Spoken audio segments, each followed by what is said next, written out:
So, eto mga sangkay, tingnan po natin kasi itong si Amy Marcos ay nagsalita na tungkol po dito kay Sara Duterte na ngayon ay nagdeklara na nga po na tatakbo bilang presidente sa darating na 2028. So masyado pong maagang maingay ngayon yung politika no sa ating bansa. Masyado pong maaga nabulabog po tayo ng gusto. Ngayon kasi itong si Amy Marcos ay nagsalita na. So tingnan po natin kung ano ang pasabog niya ngayon tungkol dito kay Vice President Sara Duterte. Anyway, bago tayo magtuloy-tuloy sa mga hindi pa po dyan nakakapag-subscribe sa ating YouTube channel, tayo po ay road to 2 million subscribers na. Padami po tayo ng padami, kaya naman ano pang hinihintay mo? Makikita nyo po yung subscribe button sa baba ng video na to. I-click nyo lamang po yung subscribe, i-click ang bell at i-click nyo po yung all. Sa mga nanonood man po sa Facebook, i-follow nyo po yung ating Facebook page. Now guys, this is very interesting kasi nga po itong si Amy Marcos, sinusulong po ito ni Robin Padilla na maging vice-presidente ni VP Sara. Ngayon, may video po mga sangkay na kumakalat ngayon kung saan itong si Amy Marcos nga po nagsalita na. Okay, panoorin po muna natin to bago po tayo pumunta kay Amy Marcos. Nagpahayag ng suporta ang ilang senador kay Vice President Sara Duterte kasunod ng pagdedeklara ng kanyang pagtakbo sa pagkapangulo sa 2028 elections. Isinusulong naman ni Senator Robin Padilla ang tambalang Sara Amy sa 2028. Kunin pa natin ang karagdagang detalye sa live report ni Mar Gabriel. Mar. Pasok! Ali, kinakampanya na raw ni Senator Robin Padilla sa mga Pinoy sa ibang bansa ang Sara Amy tandem sa 2028. Panahon na raw para maramdaman ng mga Pilipino ang girl power. So, itong klaseng mga sangkay, galaw ngayon ni Robin Padilla, mukhang baka talaga mangyari ang tandem na ito. Kasi si Robin Padilla po yung, kumbaga, kinikilala ngayong nakatataas, no? Sa mga DDS, pagdating po sa mga senador. At ngayon, itong si Bongo naman makukulong yan, pati si Bato de la Rosa. So si Robin Padilla yung free na kumbaga mangumbinsi sa kanilang mga taga-suporta.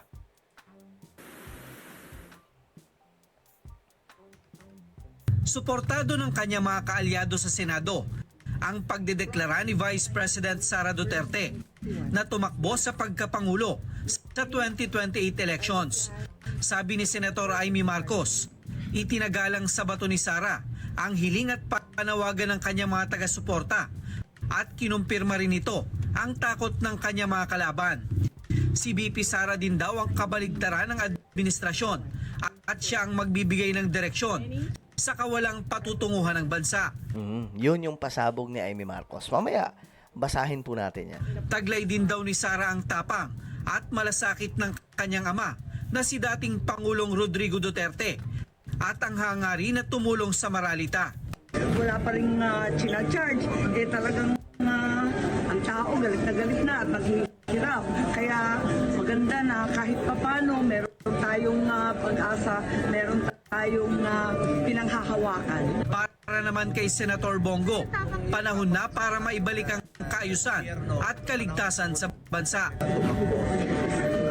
Akin lang naman dito is makabalik na po sa normal pamumuhay ang bawat Pilipino.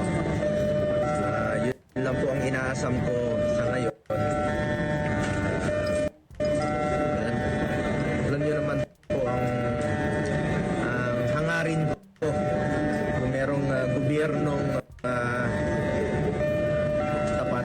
Ito, ipakita natin mga sangkay. Ayan.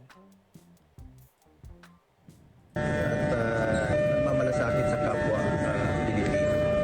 Sabi naman ni Minority Leader Senator Alan Peter Cayetano, mas maganda kung magdideklara na rin ang iba pang nagpaplanong kumandidato sa 2028. Ang aga, men. Yan yung problema sa Pilipinas, guys Sobrang aga po ng politika sa ating bansa. Maingay na po. Kita nyo, 2026 pa lang. Pero ganito na po kaingay. Ngayon, mga sangkay, ito po ang pasabog ni Amy Marcos. Nung in-interview siya ng biglaan ng mga reporter. Pakinggan po natin.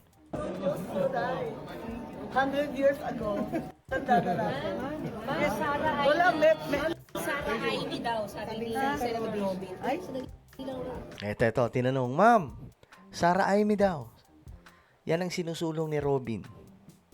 Ngayon, tingnan nyo kayo na po mismo ang bumasa sa kanyang mga sinasabi kung gusto niya talaga na mag-Vice President kay VP Sara. Kayo mismo, i-comment nyo sa ibaba ang the way siya magsalita, the way siya sumagot. Tinanong siya dito. Kayo daw ni Sara ang tinatandem ni Robin Padilla. Ito yung sagot niya. ko si Robin talaga. Well, kung sa bagay, talaga naman forever running mate ko naman talaga yan.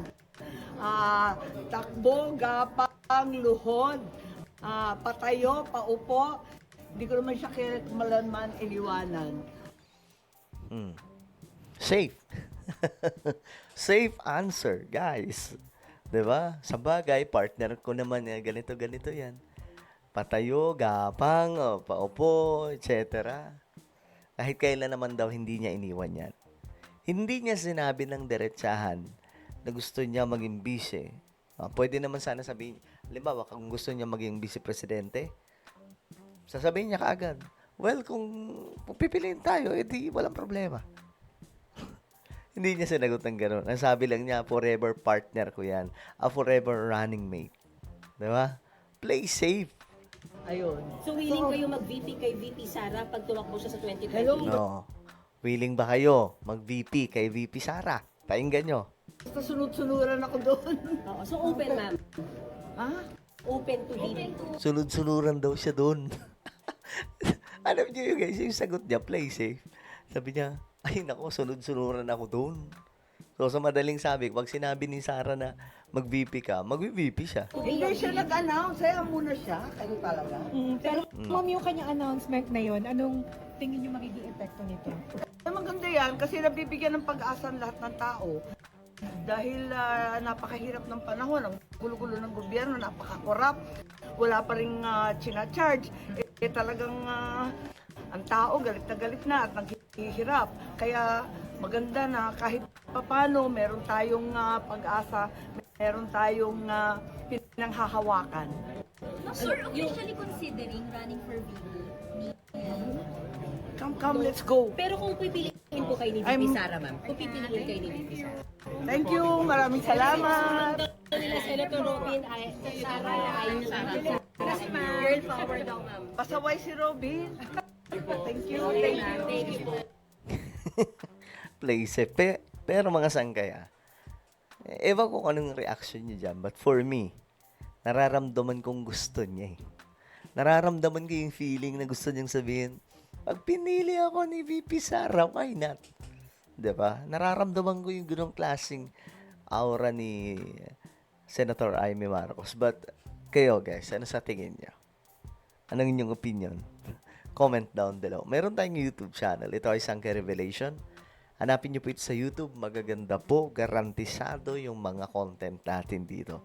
Marami po kayong mapupulot na aral at mga kaalaman. Alright? Hanapin niyo po ito sa YouTube. Ngayon din, kapag nakita nyo na, i-click nyo po yung subscribe, i-click ang bell, at i-click nyo po yung all. Ako na po yung magpapaalam. Mag-iingat pong lahat. God bless everyone.